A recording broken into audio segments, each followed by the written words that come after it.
just that complete dominance early on, giving all that gold to Silhouette I mentioned. Steam Boots, Whispering Helm, and 1,000 gold at like 9-10 minutes. It's ridiculous. Yeah. And that's the reason. That was the reason why she was able to farm so much. So it's not just Keizu being a great farmer. It's he had the rest of the team set it up for him. Yeah. And so big MVP coming out for Sender, or sorry, Z-Freak in my opinion, that game. Sender not even in this game. Oh, yes, he is. No, but yeah, Z-Freak. I don't know why I just said that. I said Sender last game, and he wasn't in the game, and for some reason, no, Sender is a part of VOTE. Anyways, enough of that. You're all right, though. Yeah, Z-Freak definitely with that Bloodlust kill setting up, and of course, a lot of the aggression with tower pushes being a big part of his. So, game number 2 looks like it has started, though. So, ladies and gentlemen, we got a great series continuing here. Trademark Esports taking on VOTE. Let's take a look at game number 2. All right, so of course, VOTE on the Hellborn side, tdM on the Legion side. This time around, switching things up. The blind bands happening. Tremble, Fade, the same bands coming out from tdM. And I believe those are the same blind bands actually from VOTE as well, Tundra and Wild Soul. So very similar style here. Keeper of the Forest is going to be first locked, though, for tdM. Locked with aggression. So they're like, I'm done with Keeper. We know how strong he is. You didn't ban him. I'm going to pick him. I'm pretty sure Minus is going to pick that first out of the lock pool phase. But we'll have to see how Swinmelons counters that. If you have that information, you can lock up some other strong things like, like Ophelia. So we are jungle heavy early on in this lock pool phase. Yes, we are. Wow. I mean, Legionnaire, Ophelia, great response right there. Wouldn't be surprised to see Z-Freak playing any of those. Yeah, tdM's like, you know what? Let's keep this going. Parasite Warbeast. Tempest now. You might as well finish Tempest, right? I mean, really, you got to. You have to keep this going, Swindle. Don't disappoint us, please. No, like Artillery next. Yeah, something like Artillery or you know what, Berserker. I'll be fine with that. No, but yeah. So the first 5, all jungle potential. Now, the only one of those, Keeper of the Forest, obviously, is Suicide Roll as well, but Warbeast kinda maybe, but really it is very, very just simply jungle heavy lock pool. So yeah. Yep. This is Z-Freak's like, hey, that's what I play. Yay, a lot of options. That's good for him. So. Yeah, I still will say though, having the ability to have a jungler in addition to a hero like Keeper of the Forest in the Suicide lane is going to benefit whoever decides to pick up Keeper of the Forest. I really do think that. Until teams start finding out ways to destroy Keeper of the Forest in that long lane, Soul Reaper, then it's just going to be too difficult for people to deal with. But still, even then, if he gets dominated in a long lane, he's still so effective in team fights with that ultimate. So we'll have to see what tdM Minus decides is the most valuable hero out of the lock pool, because there's a ton of them. I mean, obviously, Ophelia seems to be one of the best heroes in the scene right now. But for that reason, being able to have both a strong team fight hero and a suicide hero like Keeper of the Forest might be the reason why he locked it first. But anyway, the band's coming out: Draconis, Pebbles, Dark Lady, and then Silhouette from Silhouette. Tempest is the last band from Minus. One more band available from Swindlemelons. There's a number of good things, goodies on the board. Still strong supports on the board. We don't really see supports banned out anymore like we used to. Like we used to see so many supports like Nymphora, Luna, Glacius all banned out, and then we'd see so much support Torture. But those seem to get left open every single game. Yeah. I don't know, maybe I'm overthinking this, but do you think Tempest is maybe a little bit... This is one of the rare times where banning him is kind of unnecessary because of that lock pool, how we have so many junglers in there, and you figure both teams may just wait to the lock picking stage to get their jungler, or are you still fine with seeing that? No, definitely not, because if Minus, since he is first pick, he could pick up Keeper of the Forest. If they get Keeper and Tempest, that's a ridiculous combo. But he's the one that banned it. So. Oh, Minus is? Yeah. Okay, then yeah. Sorry, I thought Swindle did. Then yes, I do think it's kind of strange. Yeah. So maybe that thinking is he doesn't want to pick up Keeper of the Forest first. We might see a crazy all-in push strat here. Get Balfagor. Balfagor, Keeper, Dementage. Oh, we could totally see this. What's happening? Let's make us proud. You're just basing that off of Dementage Shaman first pick. Yeah. And of course that lock pool, but still, it's possible. That'd be fun to watch. Swindlemelon's obviously going to react now. It is something to think about. Especially with the first pick Dementage Shaman.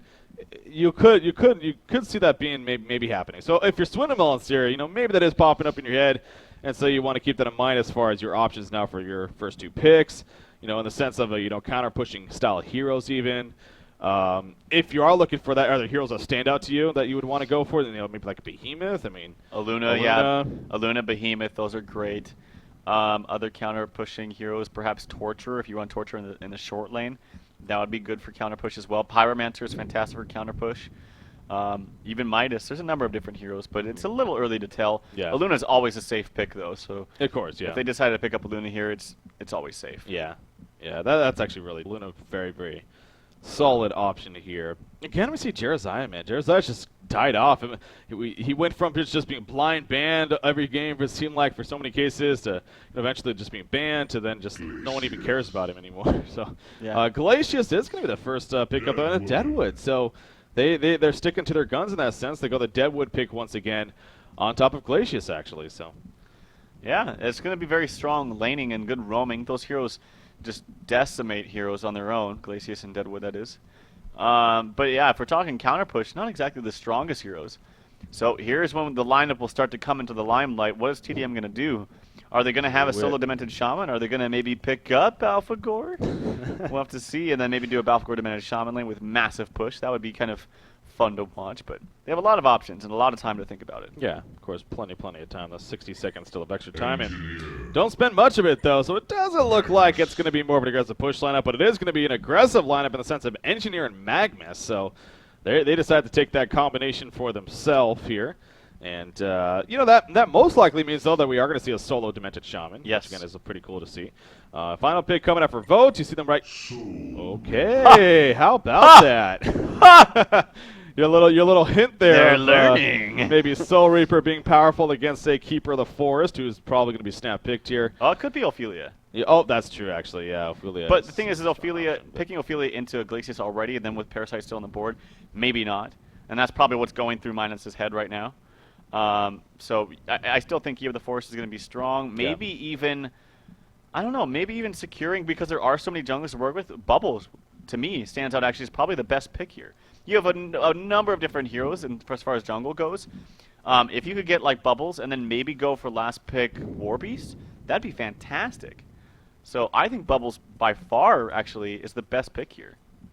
That being said, even Bubbles against Soul Reaper, if they do decide to go Soul Reaper in the short lane, will get dominated. I don't think people realize the potential and power of Soul Reaper in a straight-up 1v1 scenario. Oh, yeah, Soul Reaper, by all means, just wreck face. So Keeper of the Forest, though, is going to be the ultimate choice in the end.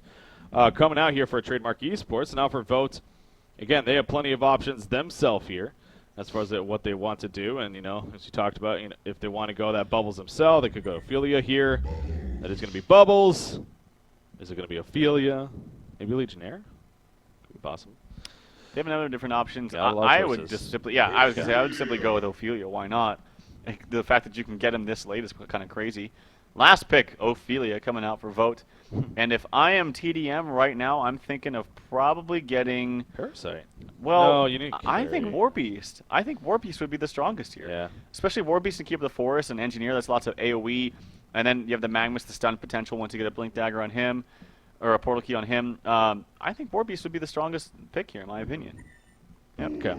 It is going to be Warbeast, and again, just having the carry potential, carry threat as well, very solid. So that's how things finish. Of course, Warbeast expecting to jungle as a result of that, and obviously Keeper of the Forest going to be playing that suicide role here for tdM most likely. Going to be played by Zai. But you talked about that. Keeper of the Forest, as you're kind of not even joking about, but you've kind of made the hint that Soul Reaper very powerful against the Suicide Keeper of the Forest. Well, vote heard you in this sense. They go with it. Now, to be fair, I do remember Vote actually running Soul Reaper a while back. I think they even fought against Complexity way back when, so when that happened. But anyways, wouldn't be surprised if they. So, yeah, we keep getting that pop up there. It's a bug, guys. It's a bug. Don't worry. Anyways, so interested to see though how that matchup actually works. We're getting trolled, damn it. Why like are this. they doing this? I don't know. Anyway, so yeah, Soul Reaper though against Keeper of the Forest. So why is Soul Reaper so powerful against Keeper of the Forest? Now that we see that matchup possibly going to take place. Because he's a melee hero, he's constantly in range of your aura. And it all comes down to skilling your aura early. If you know you're up against a Suicide Keeper, you skill that aura first and pound in auto attacks like crazy. He'll be half HP, less than half HP in no time. And it just becomes so difficult to lane against the Soul Reaper with that being said. Yeah. So, and then on top of that, you start leveling up that heal, you get in melee range. The heal will always hit, obviously, because you're in melee range to attack those creeps.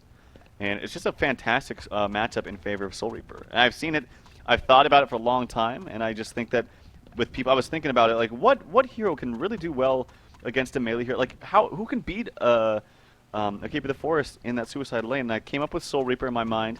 I also thought Zephyr might do quite well. I haven't seen Zephyr actually played out, but I actually do think that Zephyr would work as well against the Keeper of the Forest. But Soul Reaper, I think in general, Soul Reaper is just a little bit underrated because people so often running suicides like Bubbles, like Keeper, like even Tempest. He just does so well in a 1v1 situation. And he will, again, he's not your hard carry in the sense of a hard carry silhouette or something like that by any means, but he's an intelligence hard carry. And this goes back to just really old school competitive HoN where there was a metagame even that revolved around, the Soul Reaper, the Defiler, heroes like that, Puppet Master, of course, obviously somewhat different. But anyways, you get the point that in this case, the Soul Reaper Defiler, more of a tanky style of build that just spams their abilities. And it adds up over time even. And it could be so annoying to deal against. So that's the style of build you're going to be going for if you're, I'm sure, Keizu here playing this Soul Reaper and the advantage that you can take from that. Now I will say, once a new item comes out in competitive play, I don't know when that would be, but the Grimoire of Power, hell, even the Dawnbringer I could see being pretty powerful on Soul Reaper even. So that may enhance heroes like this even more, but for now, we don't see it, of course, as it's still banned in competitive play. I don't know about Dawnbringer, but yeah, I don't know if I'd want to spend the money on the agility item for Grimoire, though. I don't even, maybe Grimoire. Could be strong, but I think the best way to build a Soul Reaper is just straight up tank with maybe 1 CC ability. So just go massive tank, things like any kind of armor items like Frostfield Plate, maybe even a Null Stone, and then your Sheepstick as a CC item, and then just build up massive amounts of tank, a Shaman Tedris into a barrier, things like that. But obviously, I think Grimoire could be very fun. I don't know if it would be the optimal thing, but of course we're just speculating because these items obviously aren't available in competitive play. Yeah, and not ready just yet, so... well, these guys are ready, though. That's what matters. So we're going to go ahead and resume here. Back into game number 2. Of course, Gary Johnson, 2012 here on the Hellborn side. They are up 1-0 here in this best of the 3. The winners bracket semifinals here for the HoN Tour Qualifiers. Thank you for tuning in. Tell your friends that some great HoN action is coming on here at HoNcast.com. And having some fun as always. So as far as initial setups go, you do see right now Soul Reaper, Glacius, and Ophelia heading towards the top lane here. Dewa going mid, and of course Bubbles in that suicide role. He's going to try to get that Ward of Sight off, and I believe he should be able to this time around. As you see on the mini-map, the Legion team not really that ready. So Glacius, again, he's kind of up here maybe set up for a gank. Do you expect Glacius to head towards the middle lane, though, once this game starts? Or yeah, I mean, I don't... The only scary thing, though, is it is against probably a Magmus Engineer, and that lane is ridiculously strong. Once... Magmus gets his level 3, he's able to catch off Glacius and basically get a kill any time that they want. So that's the scary thing for him. The good thing for Glacius, if they do decide to dual lane up here and he stays up here, is that's going to make it even more difficult for Keeper of the Forest. But I really don't think he even needs Glacius. And in fact, I think it might even hinder him having Glacius in that lane, because all that's going to do is tell Keeper of the Forest to just soak up experience. And he should already be hurting a ton from just a straight-up 1v1 versus Soul Reaper. Yeah. So Glacius, I think, roaming around towards mid, maybe even sending up a kill bottom onto Solo Demented Shaman. In fact, once they realize, and they should actually already realize that Demented Shaman is going to be bottom in that suicide, or sorry, in that solo role, they should actually already have roaming coming out from both Ophelia and Glacius, and because they can just constantly dive him over and over. And that's really what they should do this game. We do see Glacius, excuse me there, right now heading towards the middle lane, and it's going to be partnered up with him. So we got that 2 versus 2 matchup here. But yeah, Magmus Engineer can be very, very deadly. So need to be careful, especially if you're that Glacius right there. But right off the bat, taking advantage of the level 1 and the range that he has, using the Tundra Blast right there. Going to harass them. Soul Reaper actually doing some pull right there on the creep wave even. I guess to counter the block that I'm sure Keeper of the Forest did at the top lane. So he's in between the towers, actually, is Keizu. And he's going to go ahead and farm the creep wave here. So a pretty solid response on his part.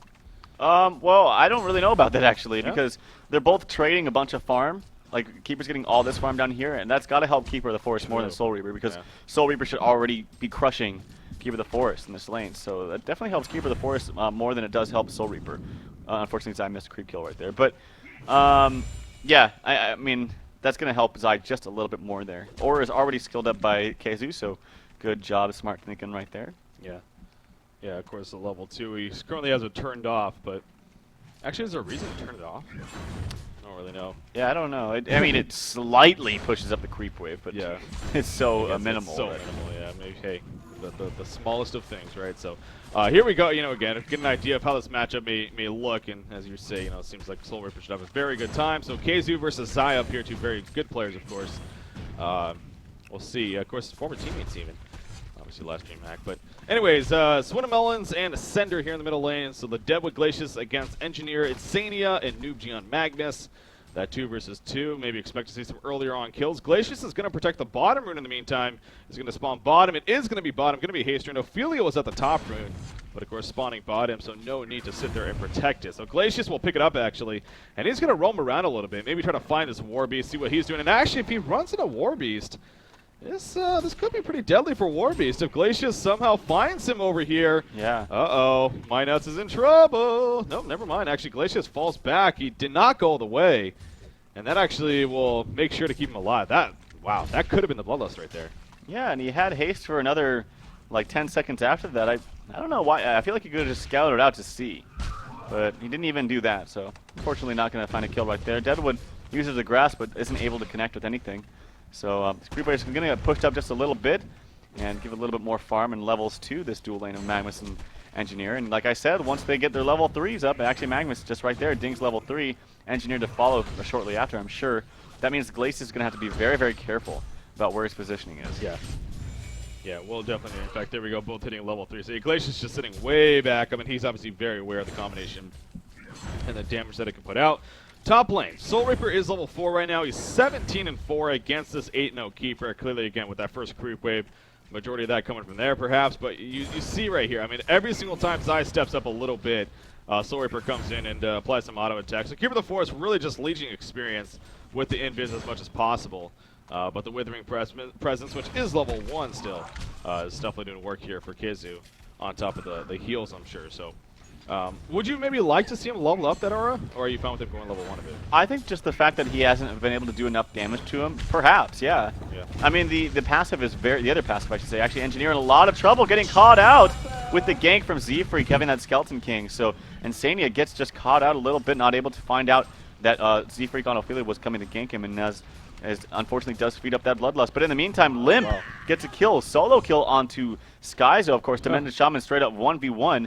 Does dominate in most 1v1 situations. Yeah. So good job by Limp. Yeah, that's we really hadn't even addressed this bottom lane yet, but wow, that was a great kill coming out from him indeed. I was watching the middle lane, and that was just the case that Insania even kegged himself, trying to push himself away, but he still got caught by a great Rotten Grasp actually coming out from Swinamelon, and that ensured the Bloodlust kill. But yeah, well played by Limp, and you see his creep farm 20-11 compared to an 11-3 Bubbles, so no doubt winning that lane, and especially after that kill now, looking very, very good. He has that level 3 Entangle, and really this early on in the game, it does so much damage to you. In fact, he's running up again right here. The Entangles apply. The Heal Bomb even come out, dropping Bubbles to half-life so far. A couple more auto attacks, and Bubbles may need to be very careful. But Glacius coming in with the Invis, actually. There's another Entangle apply, but Demented Shaman realizing, oh, he applies the Unbreakable. A lot of auto attack damage going to be coming out. One more, not going to be enough. Bubbles ticking down, but the Health Butcher going to be activated. Shells will not be dodged right there, and down goes Limp. So Skyzo, man, living life on the edge, but no doubt helping to set up a kill right there.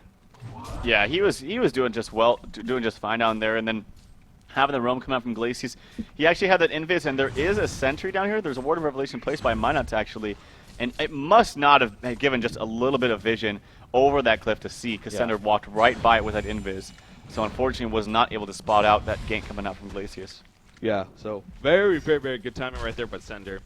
And Limp just, he figured he got the initial kill, and he maybe figured Skyzo was just playing not that smart, but in the end, Skyzo knew exactly what was going on. He had the support coming, he knew it, and able to turn it around as a result of that. So yeah, well played, and I mean, sure, Demented Shaman still winning the lane, but the fact that Bubbles was able to get a counter kill himself, that's very, very important for him. So now there's this middle lane matchup I mean, how is Deadwood doing? He's 24-5 compared to Magnus, who's 22-3. Actually missing the Rotten Grasp right there. They chose not to initiate onto him, though, figuring that maybe Glacius was nearby and they couldn't probably get a kill. But I don't know. I mean, it seemed like at least they got to maybe try, especially with missing the Rotten Grasp. So, but they choose not to.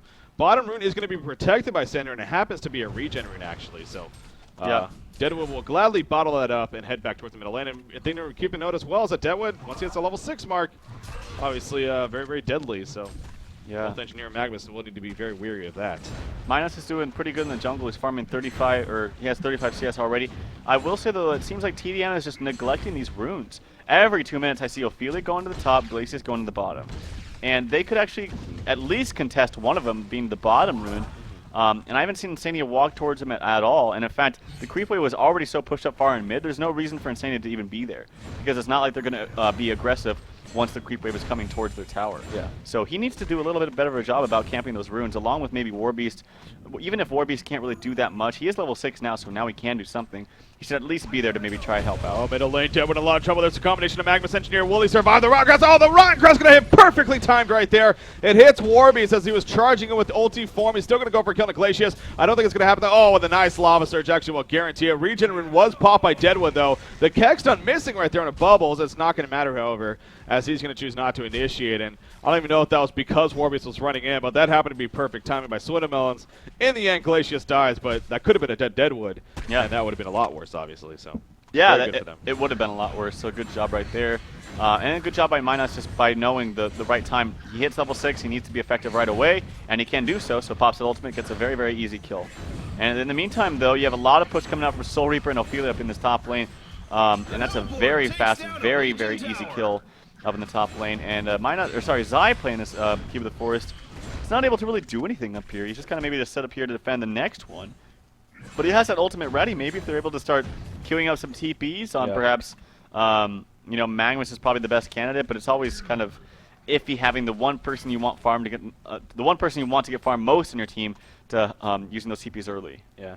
Well, they decided to fall back, not worth the push. Soul Reaper, though, has 1,650 gold saved up, actually, so got the early Steam Boots and Ring of the Teacher on his way to his first big item of the game, of course. So, yeah, that's great news. And remember, last game, you know, I don't think it's as extreme this game by any means, but last game, a big reason for VOT's success was the early game presence, the early game push that they had. And, you know, again, as you mentioned right there, we saw the very early tower kill coming out for the Hellborn side. Rotten Grasp attempt here in the middle lane, not going to be landed, though. That's actually Sender's Ward of Sight, so I thought that might have been the Legions, but I was going to say that's probably in tower range. So anyways, using that for some vision in the river. But Soul Reaper just continuing to farm back at the top lane and keep the force.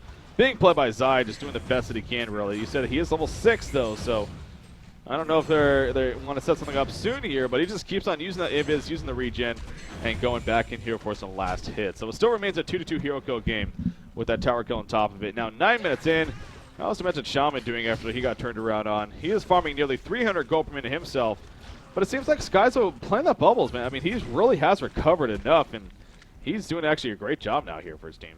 Yeah, well, that kill, that gank onto Demented Shaman helped him significantly, but still, Demented Shaman doing a fantastic job down here, and he's going to help out. Wow, there's like a double pause. That's kind of interesting. But pause coming out here as we approach the 10-minute mark. Yeah, clearly two different people at the same exact time. Really wanted to get a pause out right there, so coming out for tdM. We'll see if maybe just a quick hiccup, and then going to be resuming here. Abyssal Skull on Warbeast. You know, that's obviously a good early item to have on Warbeast. So good for him. But the group up here in the middle lane, we're definitely going to see some pressure being put out here from VOT. It's just how much will it be when it's all said and done. The tower still is it's taking very minimal damage, only 4 damage total. As you can see, Insania is sitting on 2 minor totems currently. Not much else to work with, so obviously not having the most farm, playing that ward-based role support, 106 gold per minute. Sorry, but again, continue to freely push this top lane, so really hasn't been pressured too much. Magnus obviously nearby, but is that even going to be enough if he even comes in? So does have his demonic execution, as I like to call it. Boom goes the dynamite, his ultimate for Soul Reaper. Yeah, that's very powerful against heroes like Keeper, like Soul Reaper, or not himself, but Warbeast even. Warbeast who can tend to get a decent amount of life pool. Just having that quick burst potential from his ultimate, as soon as he gets him to half life, can be very powerful. So yeah, hopefully we just don't see him ulti a wolf, because I've seen more times than not those wolves be right next to him.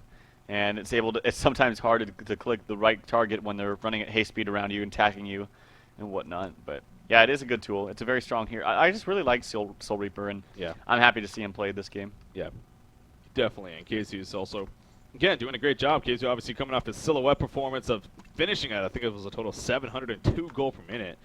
Something ridiculous like that. So this game, nearly 400 goal per minute already. We're only 9.5 minutes in. So again, following up that performance with another great one here.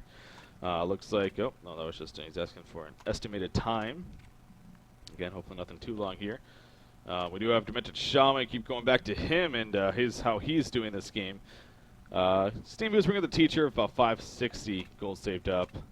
All right, it looks like they're ready though, and apparently Vote is good to go then as well. So, gonna go ahead and get a resume coming out here, and we'll see if this push continues coming out from Gary Johnson 2012.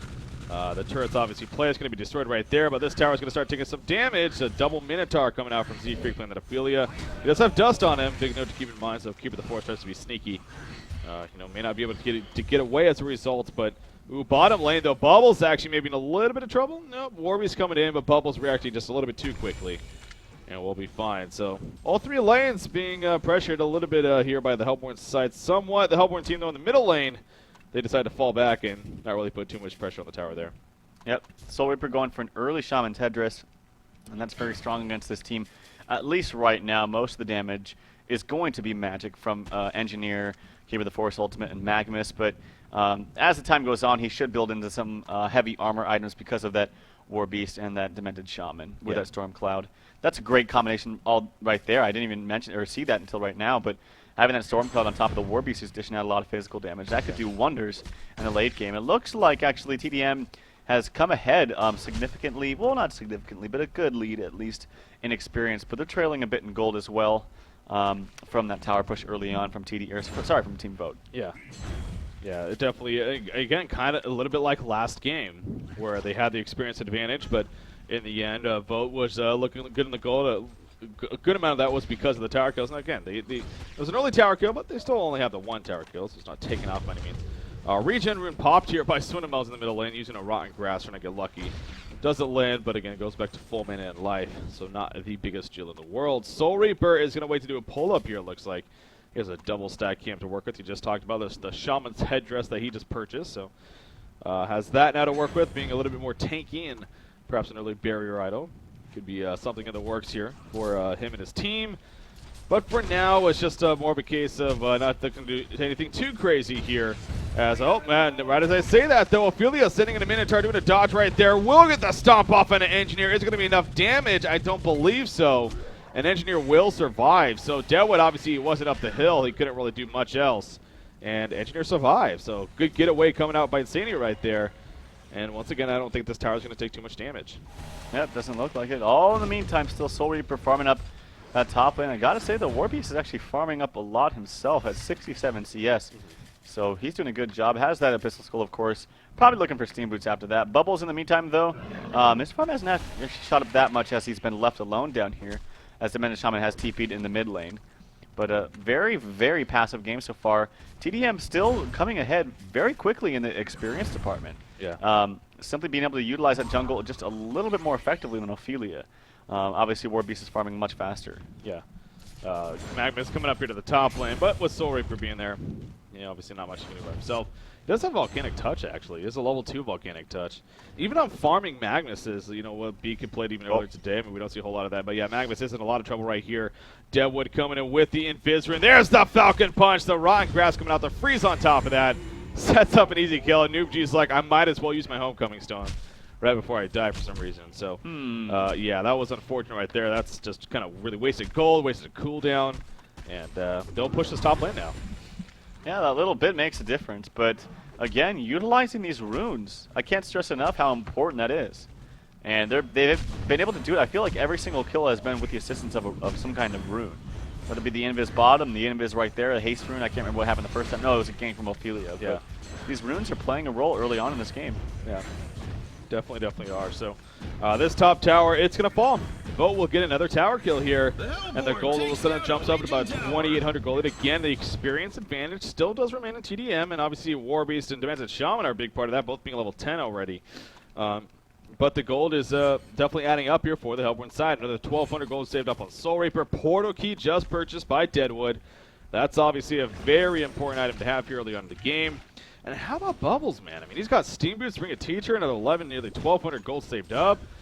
Especially in a Demented Shaman Bubbles matchup. I mean, you just would not expect that. But Skyzo did a very good job down there at the bottom lane. Meanwhile, at the bottom lane, speaking of it, Demented Shaman is in trouble. Deadwood already jumped in. There's the boom, goes a dynamite. Not enough for the kill, but it will set up the kill when it's all said and done. And Limp falls to the ground. So now a 4-2 hero kill advantage in favor of our Hellborn team. And actually, Barrier Idol just purchased by Soul Reaper already. Wow. Wow, that is a very early Barrier Idol, but you can't ever be mad about that. It's not like, wow, he went for an early PK. Like, he went for first side of PK. That's way too early. You can never really have a way too early Barrier Idol. It's just a fantastic item. Yeah. Especially when you're already fighting so aggressively. Exactly. Yeah, you're pushing team fights. Yeah, speaking of pushing team fights, Keeper the Force in a lot of trouble. The Falcon Punch! Did it even go off right there? I think it did.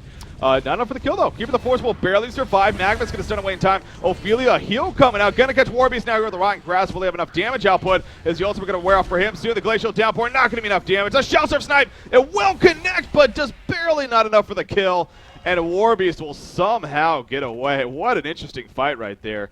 Yeah, Keeper of the Forest surviving the Willowmaker from Deadwood. And then actually Warbeast barely getting away, almost getting kills himself. So did no one really die there when it's all said and done? I don't think anyone actually died in the middle lane. So, wow. The ultimate came out, the eruption came out from Magnus, but it got canceled by one of the Minotaurs from Z-Freak. So it was not able to use that. Unfortunately, Magnus had no impact right there. So that's one big thing to point out. He does have his portal key relatively soon. And that's going to be great for him. That they need that initiation tool on somebody. And what better hero than Magnus? So. Yeah. That'll be their cue to come back in these fights, and it's going to be hard though because Vote yet again putting the aggression on very early, and even last game, even though they had the silhouette, they still play the same way. They like to push down these towers very, very quickly. Yeah, I mean, Soul Reaper already another 870 gold saved up. Again, Keizu 420 gold per minute here on Soul Reaper, just doing a great job in that more of a farming carry role, and a level 11 on top of that. And actually, his demonic execution now. What is it at? You have to be percentage of, it does 60%, been missing a weapon than 40. So even more of a chance for quick kills on that. It's just a damage. Very, very, very good news. So Legion side, you talked about the portal key on Magnus. Obviously, it will be a big pickup. But even with that at this point, they still have a lot more to work on. So Vote, yeah, 5,700 gold lead. Obviously, a lot of that coming from the tower pushing. And the triple Minotaur army here from Z-Freak. So he's using that to its finest. For the time being, Deadwood is actually farming up the top lane. Hasn't been too crazy aggressive with that portal key by any means. He's going to run into a Hellhound right here, actually, which is just going to nod him a little bit, but he'll just walk away. It says, down, boy. Going to be fine. So, and then there's Bubbles. I was going to say, okay, no, he's not going the portal key, though. He's getting close to one, but he actually looks like he's going the tablet route here. Yeah. Is that fine? I think Blink is just so much better. Especially against Magnus, and just being able to catch somebody off guard, and especially when you have a Blink on another hero that has such great initiation tools like Deadwood. So wants the tablet of command. I guess I don't know why. I disagree with it, but it seems to be as quoted by Vika, the European thing to do. Or no, it was Moonbeater I think that said that. Yes, Skyzo, of course, European. So. Maybe it is. Who knows? Congor is dropping faster, though, and it's going to be easily destroyed, actually, by Vote. No defense put out. Now, they do have a Ward of Sight at the bottom room, but maybe they didn't see anyone sneak in, or maybe it was just simply a case of we cannot stop that. So they counter-push the top end in the meantime, so at least they get a tower cut. Port coming in, actually. It's going to be canceled? Yes, it is. That was probably the smart choice. Deadwood running around with an Invis rune. So, again, talking about this rune control here. Another rune on Deadwood. All 5 players are up here for Trademark Esports in the meantime as well. We'll see if Deadwood can maybe catch him. Well, there's no bound eyes over here on the Legion side, so doesn't need to worry about that. Oh, he could get a quick pick here, though, onto Magnus, most likely. He's not level 11, actually. He's going to go for Demented Shaman. Bubbles following it up. The Sucker Sea coming out. And Demented Shaman dropping quickly. Demented Shaman will fall when it's all said and done. Meanwhile, in the foreground, actually, Glacius getting caught. Here comes Zephyr. Not Zephyr, but Ophelia coming in, though. The heal bomb going to be used. And actually keeping Bubbles alive. The Barrier Idol on top of that. And Bubbles will be more than fine. Deadwood jumping in. Keeper the Force getting locked down. Keeper the Force gets the root off. Will it matter? Do they have any rev or anything? Oh, it doesn't matter. The Song of the Sea coming out. Finishes off Keeper. Magnus and Warbeast will fall back, though, but you see the turnaround heal potential. Soul Reaper and Ophelia, and then especially that Barrel Rattle on top of that. You just can't kill them. I mean, you said it. I have nothing else more to say. You nailed it right there. All those heals coming out from Soul Reaper, having that Barrel Rattle to mitigate a lot of magic damage, and really all they have going for them right now is magic damage. And then double heal coming out from Ophelia. It's gonna be, if you just lost that team fight, it's gonna be that much more difficult in the next one. So, yep, you nailed it. Yeah, very well played there by the Hellborn team. And Soul Reaper again, he's so good at doing that in those fights. The fact he can spam that Q every 5 seconds here. And again, the turnaround it has. It's not only a heal, but it's also a damage output. So as we talked about Succubus earlier on today, kind of a similar idea, even more powerful to an extent here. So. Yeah, he is, what does he have saved up? Another 1,200 gold. He actually picked up a Beast Heart here, so kind of wonder what that's going to turn into. I guess it could be the eventual Behemoth's Heart. I don't think it would be a Helmet of Black Legion here. Yeah, probably Behemoth's Heart. There's always Staff for the... No, why am I thinking Staff for the Master? That doesn't make any sense. Could also I go could have the Goddess. That's what I was trying to think of, that's available, right? Yeah, that is. Yeah, definitely. That I could actually see that. Yeah. Deny coming out from Skyzo. Good for him. Good job. Nicely timed. He's going to be working on a Hellfire for himself, so totally opting out of that Blink. And I got to say, it's not the end of the world that he's not going for Blink if they continue to keep grouping up and pushing. But even then, I still think it's strong, being able to catch someone immediately off guard with Deadwood. But nonetheless, Push Book's going to be good. Hellfire is going to be even better for him. And they're just going to keep grouping up, taking every tower. Warbeast is in a little bit of trouble here. Has the ult? No, yeah, he has the ultimate ready to go. Sender. Oh, he's going to get caught with all of these immobilizations. And he dies now. Minus getting caught, unfortunately. And, oh, there's a Kelpfield on 3. I'll let you take over, Break. I don't know why the Legion team tried to initiate right there. They're going to start falling back. Energy field is up. Oh, look at Soul Reaper. Barrel Rattle going to be used. And they're just going to push this back. So everyone on tdM will be fine in the end as far as surviving. But yeah, that was Warbeast had died, and for another 2 or 3 seconds even, it seemed like they were still running forward as if they were going to fight 4 versus 5. But that would have just been absolutely silly. Yep. They did turn around in the end. Despite getting caught by a Kelpfield, the energy field I think is what really saved them, as the Hellborn team couldn't really commit themselves. So, but the Hellborn side, and right now in Vote, they're just going to mass push this bottom lane. It was again with Warbeast dead. Not much you can do for tdM. Even if he was up, it would still be very difficult. So this tower is easily going to fall. And that's just another tower kill in the books. We're only 21 minutes of the game. That is what? The 5th tower kill? Yeah, the 5th tower kill already. Even slower than last game, but still very, very quick. 9,000 gold lead, 3,600 experience lead. And look at Keizu, man. 25, nearly 2,600 gold saved up just like that. He's going to port back to base. No, he's porting to the top. If he goes Icon of the Goddess, he'll get it now. But no, he actually goes Blessed Orb. So, But yeah, he's a damn tank now here early on. Oh, I do this from time to time too. I just get the Beast Heart just for the straight up HP, and then I worry about making it into a Behemoth's Heart later. And so I talked about too. He's now tanky. He doesn't really have any armor items right now, but as I said early on in the game, this is only 20 minutes in, believe it or not, with all the items that they have. Yeah. All the damage coming out really is magic damage at this point, and so yeah, and being able to mitigate all of that with the Barrier Idol, and now he can work on something towards a CC item like Hex or Sheepstick. It's going to be fantastic. They're in a great position, Gary Johnson. Yeah. Yeah, very, very, very solid position. Again, they're up 1-0 on top of that. So, hell, if they keep things going, they're playing for a chance to qualify or to move on to the winners bracket finals here. And what that would do, that would guarantee them a top 3 finish here in the HoN Tour qualifiers. And again, it's more prize pool, it's more points, and obviously the better seeding in the end going into that first cycle event. So a very important game here. And again, right now it's looking like Gary Johnson 2012. At least they're in the lead here early on. So Soul Reaper, though, again, yeah, he went the Blessed Orb after the Beast Heart, like you said. It kind of just get those early on stats for the health portion. Not a bad option. They're going to group up again. And, you know, why not? With the team that they have, it's been working out so well for them already. Might as well keep the throttle on and really keep tdM on their toes. So this is going to go down. I mean, this is going to be all outer towers destroyed already. 23 minutes into the game, really. Now, they do counter push the bottom lane, so again, a case of making the best of a bad situation, but still, it's a bad situation. I mean, they have all outer towers now destroyed in favor of the Legion side, or the Hellborn side, excuse me, and they may even push into the base here. I wouldn't be surprised. In fact, it looks like they're going to knock on the door. Magnus actually stuns in, but he just a little bit of toying with them, harassment, and he will fall back. But now the portal key is on cooldown for a little bit, and vulnerability is going to be used. Out comes the turret and the keg. Soul Reaper being slow. Remember, Soul Reaper does have that token of life for another minute here. So maybe that's what they kind of want to force a fight. We'll see. Yeah, they should definitely force a fight. This is going to be perfect for them. Soul Reaper is very, very tanky. There's the barrier idol popped a little bit early, actually. It's going to go down in just a little bit. Yeah. Let me just double check that. Yeah. So barrier idol is there, but it's now gone. But they're still going to get a lot of damage into this tower. He can just keep spamming heals. But actually, Z-Freak losing his minions, just lost 2 right there. Wasn't really necessary. I think he should even have healed that, and they could have kept pushing. So yeah, not the best or most successful push coming out from Vote. Yeah, the execution definitely wasn't the greatest, but in the end, still pretty solid things continuing to go here for their team. Of course, you know, we're so focused on Soul Reaper, but how about Bubbles? Is that a 2 No, that's actually Wars being delivered, but I think he at least has a second Arcana, and he will have Hellflower now going to be coming on the way. So 2,500 gold saved up on Ophelia as well. You have Deadwood is 1,600 gold on him. Gold is being saved up all across the board here for the Hellborn team. Shrunken Head has been finished by a War Beast. So, again, that's something to look forward to.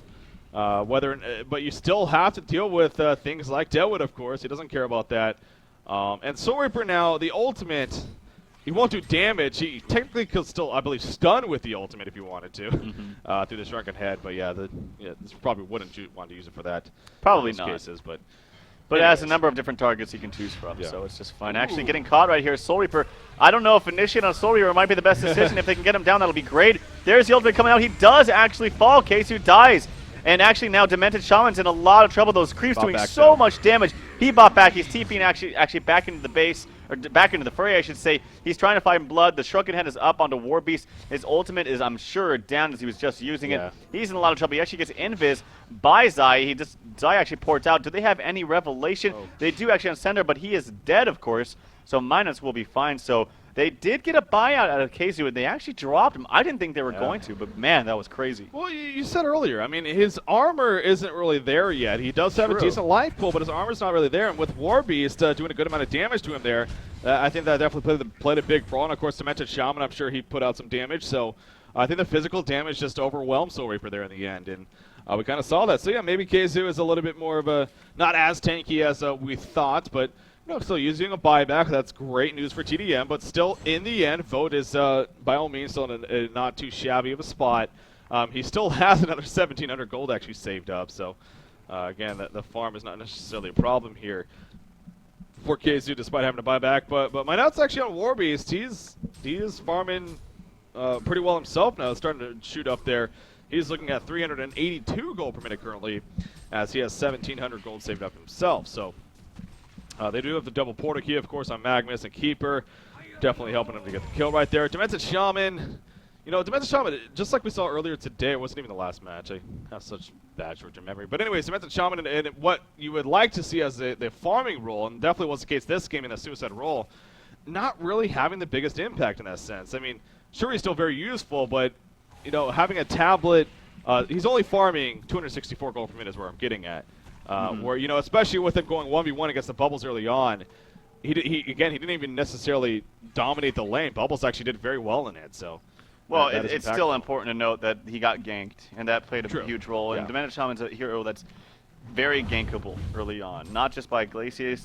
He also had, and I mentioned not even just ganks that may or may not have happened, but even the threat of ganks. If they didn't have any vision, Ophelia can come down and very easily gank him, and that kind of makes people play a little bit differently. Yeah. And that could be a reason why his farm isn't as high, or Bubbles was able to get farm as well. But it's just a combination of that and the towers that Vote has now, that Skyso is being able to farm, or have the good amount of farm that he does. And he's actually looking at a Hellflower very, very soon, so that'll be good for him. Yeah, that's the 2 Arcanas doing the 3rd, and on his way to that. Deadwood does have a Soul's Bulwark, of course. Actually, another 3,000 gold saved up, so I believe just like last game, going to be going for a Demonic Breastplate here, very likely in the near future, and that'll be great for the team, of course. You got Soul Reaper, who it looks like is, again, 2,500 now gold saved up. As we saw that game again, his armor isn't necessarily there. He's probably still going to go for a Sheepstick first here. But that Frostfield play could be a priority item for him perhaps next in line. But now this is interesting. They're going for Congor, but look at the top of the base. The top is being pushed in. So, and we see right here, Vote making a reaction. They're going to port back to base. Actually, Rotten Grass will catch War Beast, and they get him to use the Shrunken Head. So they just completely retreat right there. That Shrunken Head is now down to 8 seconds. Still plenty of time on it.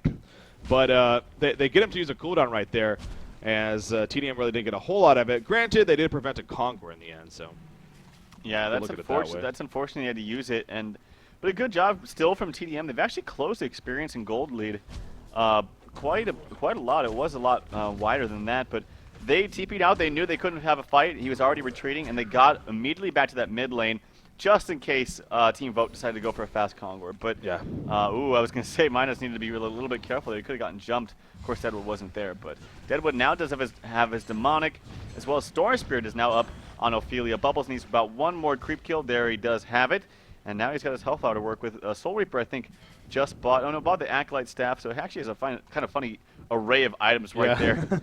Just a little bit of everything. Yeah, you know, got the health, got the intelligence. Yeah, just stacking it all, but no, obviously the sheep stick. Just use the mana tube here, and then we'll have that sheep stick. So like I keep going back to, though, it's somewhat deceptively tanky. His armor is still not the greatest, and Warbeast could definitely still do plenty of damage to him, especially on top of that Dimension Shaman. So I do think that Frostfield plate is honestly a very, very solid pickup choice next in line.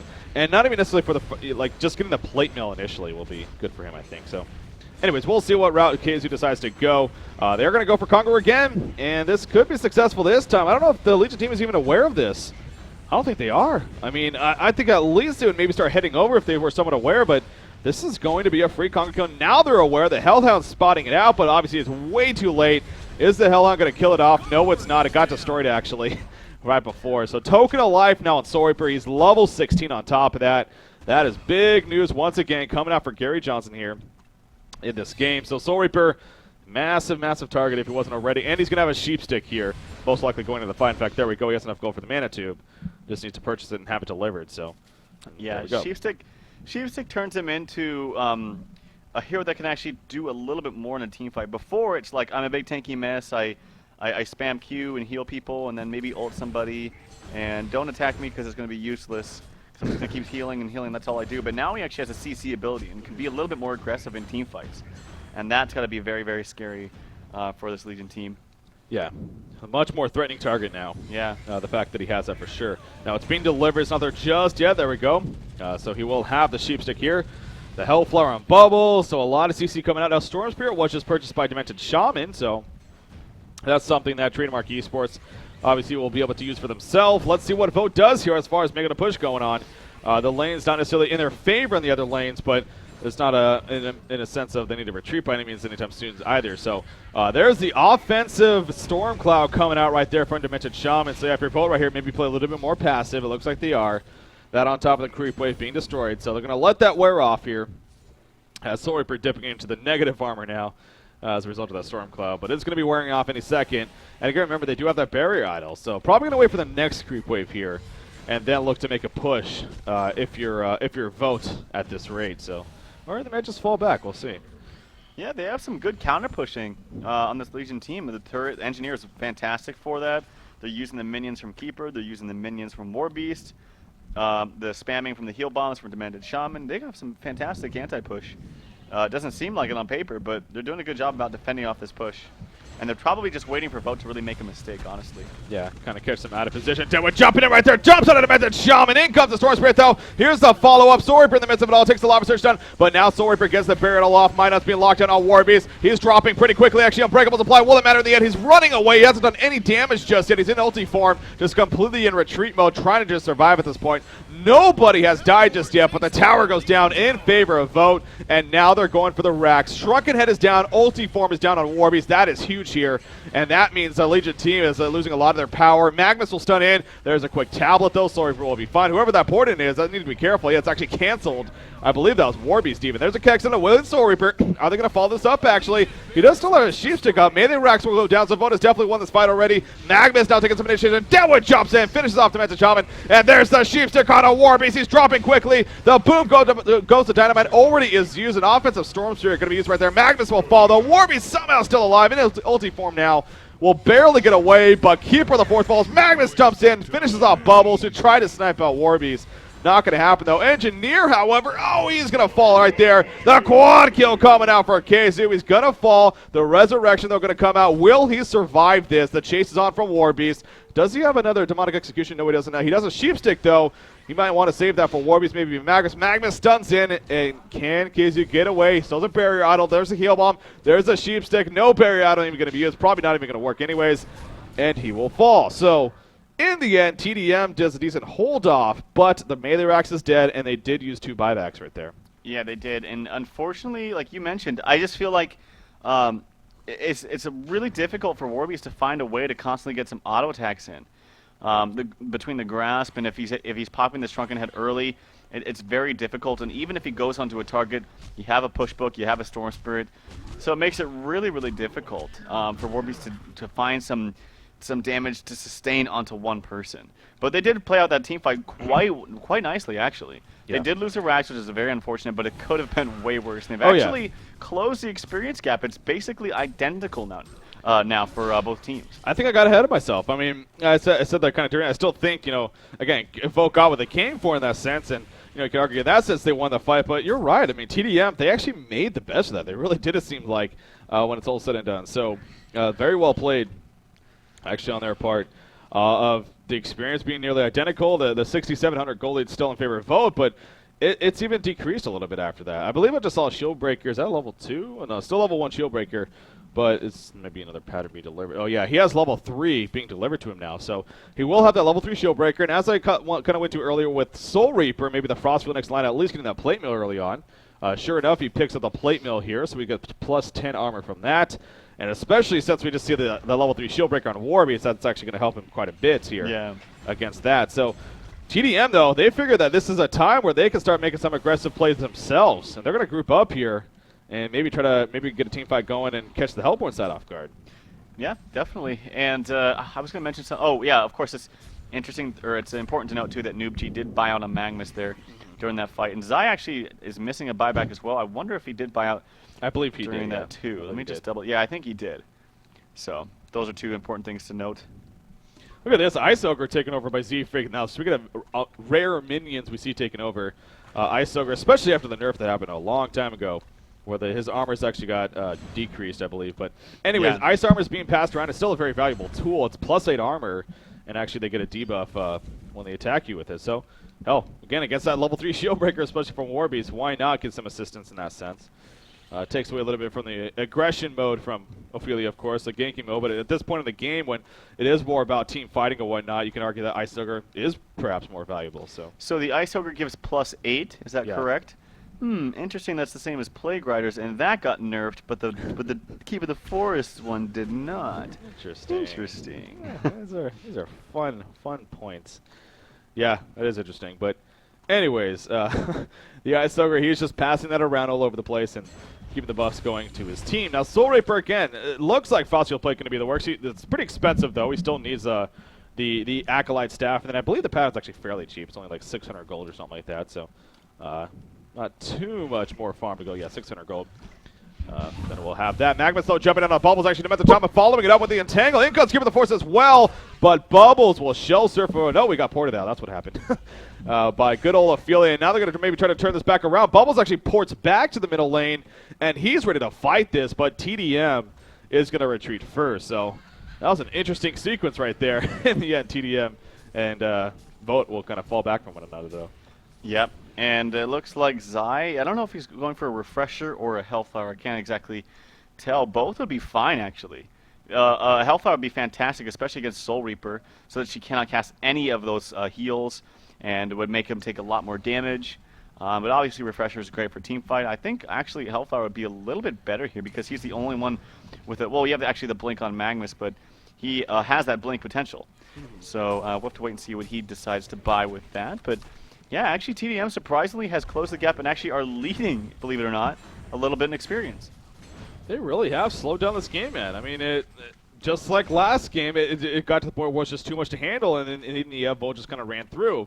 This time around, tdM really has been holding it off enough, and I think that, obviously the biggest difference is you're dealing with a Soul Reaper compared to a Silhouette, and Silhouette just and a sense will just snowball more where it's just that right collection just becomes way too overwhelming. Where Soul Reaper, again, sure, he'll get beefy, he'll get very tanky, and be a lot of just consistent damage over time, but he's not nearly as threatening in that sense like a Silhouette would be. So maybe that's kind of the big difference there, but they do got a lot of heal potential, and they can stay alive in these fights, and if they group up and make another push, which it looks like kind of doing here, they're roaming towards the middle lane. They want to maybe try to pick somebody off here in the middle, but you see both Demented Shaman and Keeper of the Forest, they are falling back. They do have a ward of sight up here placed by Insania, so maybe they spotted something. And in the end, they're going to fall back to the point of being fine.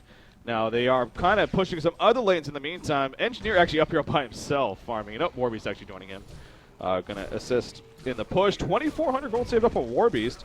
His items are getting a little bit dangerous here. He's starting to hit pretty hard, actually. And that's something that the Hellborn team can't be too happy about. So, yeah, does he have Shield Breakers at level 3 now? Soul's Bulwark, yeah. Okay, now he's actually on his way towards a Demonic, which is going to be fantastic, especially against the Deadwood. So if he's able to get that, then he's going to be actually dishing out a lot of damage in this team fight. Trucket Head up on the Magnus, that's a fantastic pickup for him. So they're starting to get closer to these core items. If Engineer could only farm a Blink, that would be awesome for him. Even if he could sell everything for a Blink, he just blinks and uses the ultimate, he's already done his job. It's level 2 now, so it's going to be doing a lot more. That's what they really need, honestly, on this Legion team, in my opinion. But look at, they continue to close this gap. The gold down is the gold lead is trickling down. They're actually gaining quite a lot in experience, about 3,000. So yeah, tdM playing well in the later stages of the game. Well, obviously, Warbeast in general is that kind of hero. I mean, he will be not even necessarily backdooring expert. I don't think that's what's going on here. It's just more so he'll push lanes out by himself constantly, keep you distracted, and keep you going back to your base every now and then. As we saw there at the top lane, they poured it back and they started pushing it back out. So Warbeast now in his own Ancients and going to continue to farm there, but I think that's kind of where the gold swing is kind of going down is mainly because of this Warbeast. You mentioned Demonic Breastplate is going to be finished on him most likely in the near future. Of course, we are at a point where buybacks, we've already seen buybacks used even, but you do want to keep that in mind and have money saved up for that. But speaking of big items as well, Soul Reaper does have 3,100 gold saved up, so actually very close to outright purchasing a Frostfield plate. But again, it's a case of, do you want to do that knowing that you won't be able to buy back going into a possible team fight? Is it that important? Well, that's to have. Yeah, I think having the buyout is just important, especially against the push of Warbeast and Keeper on top of that. He did purchase it though. He did? Yeah. Oh wow. Okay. Yeah. Well, because I don't like that because he already has the plate mail too. He already has the armor aspect. Yeah. And I don't think the intelligence is really doing a whole lot for him here. And I mean, sure, the effect is nice, but I guess Warbeast, it doesn't matter. He doesn't care about that. So. Well, buying the recipe, upgrading it does improve the armor by 5. Okay. So it goes from 10 to 15, and then of course it does reduce their attack speed by 25. It slows them if you activate it. So it is a great item. It's fantastic. But I just think for the sheer fact that if they do manage to get a kill on him quickly and burst him down, and he doesn't have that buyout, you're going to watch your base just die in a matter of seconds between Warbeast and Keeper. Yeah. So it is kind of a risky move, but if they're able to get this Congor, well, then it totally just changes everything. Pays off, yeah. Pays off big time. And in fact, this is going to be close because you see the Legion team, they're going to pressure the top now. And just like we saw earlier, in fact, they're already retreating here from Congor. Vote knows that they can't do it. Soul Reaper getting ported back by Ophelia, actually. So he did not have a homecoming stone, but he gets ported back to base. But here we go, and vulnerability already used. tdM knocking on the door here of Vote. Soul Reaper in the front line. Going to spam a little bit of damage out right there.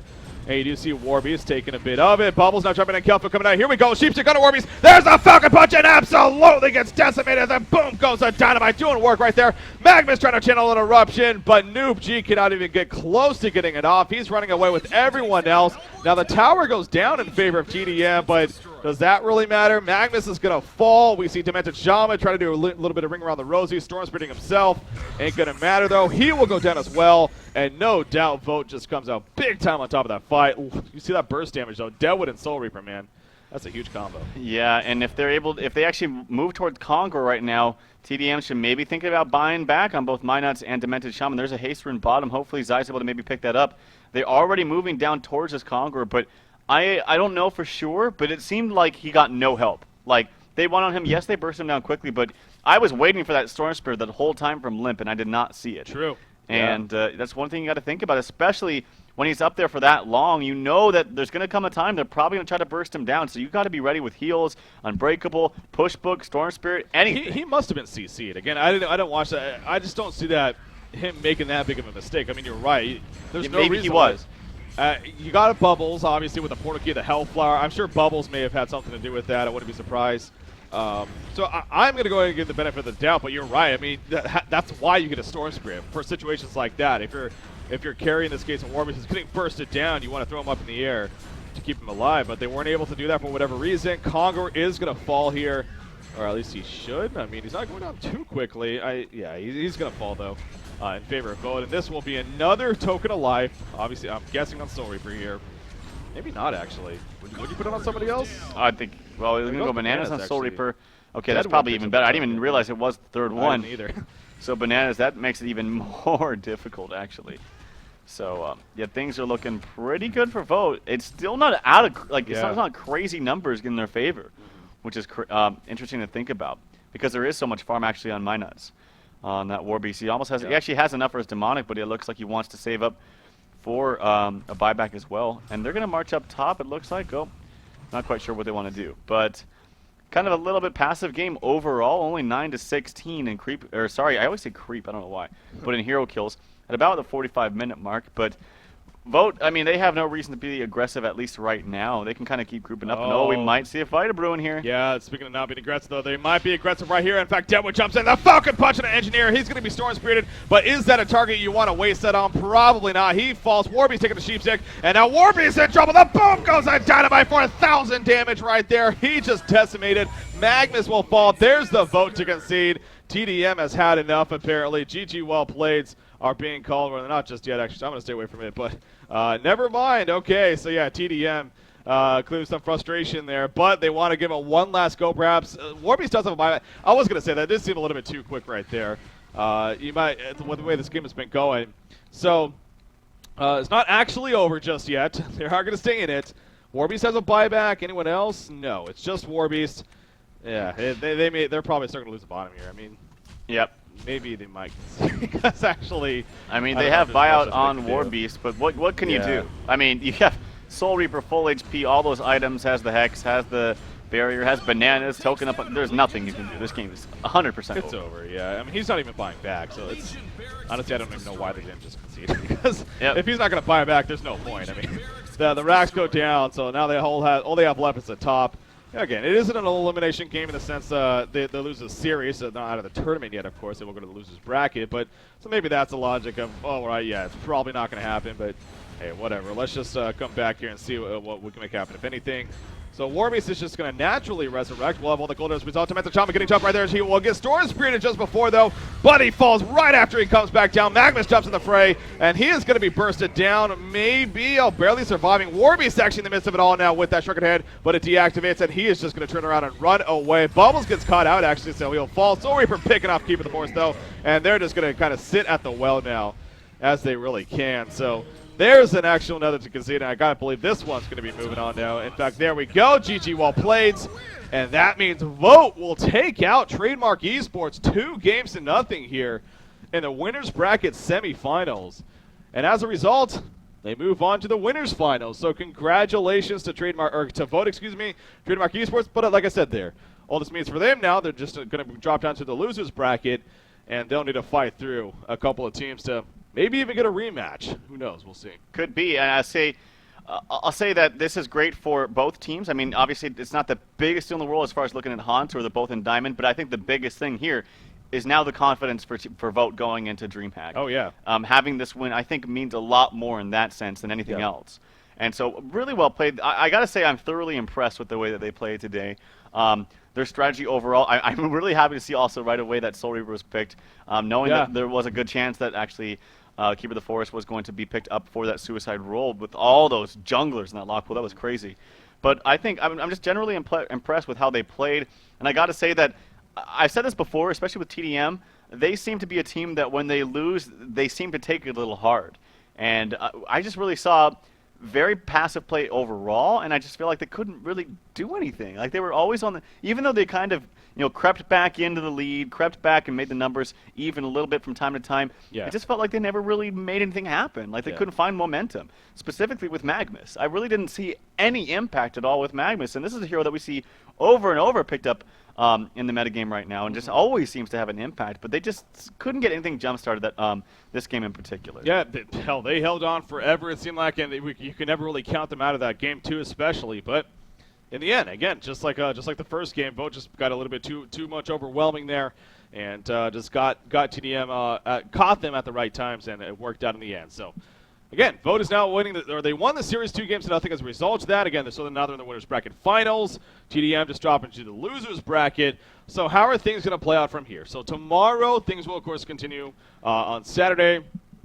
For the first part of the doubleheader, it will yet again be a losers bracket match. That will be, what are we down to now? We're down to the losers bracket round of 4, I believe. So there will be 4 teams left in the losers bracket, including Trademark now. And actually, I don't know exactly how it's going to play out, but Trademark could be playing Complexity now that I think about it in the losers bracket. So that could be interesting. So definitely check out the brackets and keep tuned to that today to see when those get updated, depending on how results happen. But anyway, so that'll start at 9 a.m. Pacific, 12 p.m. Eastern, 1800 Central European Time. That'll be a losers bracket matchup. And then at the follow-up will be the winners bracket finals. And that is going to be Gary Johnson 2012. They're going to play the winner of Q Squad versus Domain of Pain. They're going to be playing actually tomorrow morning. So we won't know who their opponent is until really come match time. But either one of those teams, that's going to be a fun matchup for sure. But that still will be casted or played out tomorrow? That will be played out tomorrow morning. Unfortunately, we're not going to be able to cast it. Oh, I mean the winner, VOT. Oh yeah, versus winners finals winner. will be played tomorrow. Yeah, so that's going to be the second part of the doubleheader though. That's going to be happening at what is that? So 12:30 p.m. Pacific, 3:30 p.m. Eastern. 21:30 Central European Time will be the winners bracket finals. It's set to take place tomorrow. Nice. So yeah, that's going to be a lot of fun, Tralf. I mean, any thoughts on that?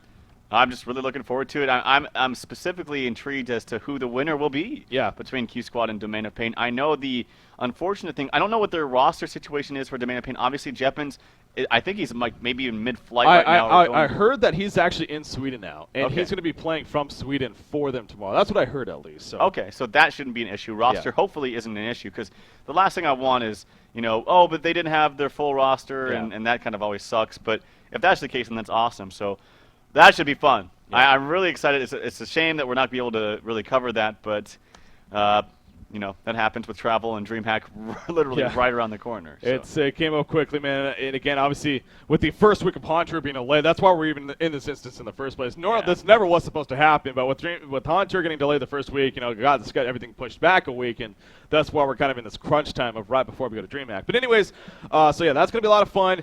And another reason why I brought that up, though, is actually, as I said earlier, if you go to HoNtour.com right now, guys, there's actually a news article post that was just put up. It's labeled Bronze Division Prize Pool Doubled, Grand Finals Rescheduled. So that's the title of it. And so to kind of explain that a little bit further, the Bronze Division, as we announced a couple weeks ago, it was actually decided that it's instead of being one big tournament for the Bronze Division, it's actually going to be split up into 2 different tournaments, one for more of a U.S.-based time and one for more of a European-based time. So that's going to be split up, and so the teams that are either entering HoN Tour or qualify for the Bronze Division, they'll get the option to choose which one they want to compete in, whichever one works better for them. So it's great in that sense that it helps out these more amateur-style teams, these lower-level teams that may not have as much time to play their matches, and it makes it a lot more appropriate. But also the prize pool, every single cycle is increased from $1,600 to $3,200 total for the Bronze Division. So it got doubled in that sense. So that's really cool to hear. But the other note, the Grand Finals. So the Grand Finals on Sunday, actually, the losers bracket finals as well as the Grand Finals. Those are both supposed to be played this Sunday. Again, because of DreamHack, with just too many conflicts coming into play, it was decided to be delayed until I thought there was a date on here. It was delayed until November. Nope, that's not that. The week following. It's the week following, so it doesn't have an exact date. The 26th. Oh, yeah, starting Monday, November 26th. Okay. So, well, they don't know the exact date and time, but they'll have a date and time. We'll have a date and time for you, and we'll let you guys know, maybe even at DreamHack probably, when those are going to be taking place. So, the losers finals and the grand finals will not be happening until after DreamHack. So that means tomorrow will be our final day of coverage for the HoN Tour qualifiers.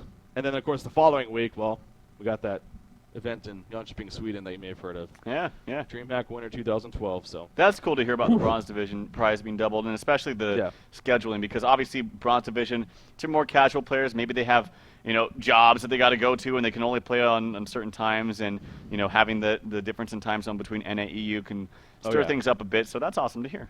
Yeah, it really is. And it's awesome.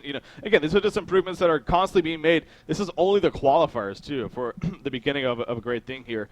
One other actually bit of news from this article, to kind of recap it all, is actually there will be a Dream HoN site, which is kind of the DreamHack coverage site, is expected to go live on Monday. So this Monday before the event starts. So, and that site will have all the information for you guys, from the actual schedule of it, to the broadcast schedule, to the full list of all 10 teams, to a breakdown of the rosters, who's actually going for each team. It's going to be an awesome as far as from a coverage point of view. So definitely look forward to that. And DreamHack Winter again is going to be a blast. So cannot wait for all of that to happen and take place next week. But as far as today's coverage, we are coming up to an end here.